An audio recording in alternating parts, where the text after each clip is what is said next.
Alright, good morning mga kabagyos. Nagpakawala tayo na 5 warriors natin, ano? Pero ito yung mga bagong warriors. Yung tatlo dyan, hindi na siya bago.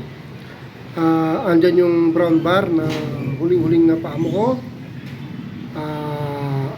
Si White Top, yung matanda na bumalik nung nag-agis ako.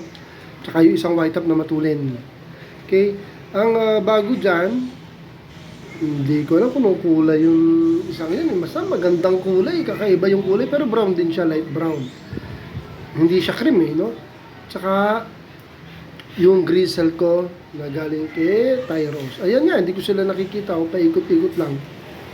Dahil sa hindi pa sila pamilyar sa isa't isa, sa kulungan lang sila, no? Hindi sila sanay sa rondang magkakasama, dahil remember, magkaiba-iba to.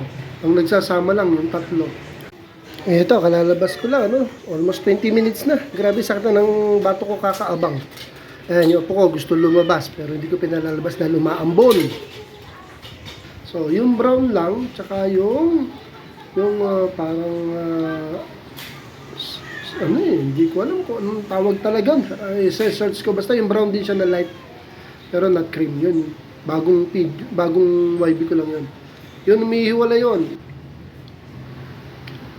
Ayan, hindi ko na nga sila makita, nagre-raging flight. Grabe itong mga bagay, YB kasi, masyado adventurous pa yan. Ayun, umihiwalay talaga oh. Yung isang adult na white flight, ando na sa poste, doon tadapuan talaga nun.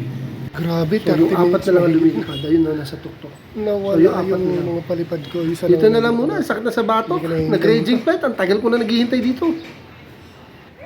Thank you for watching.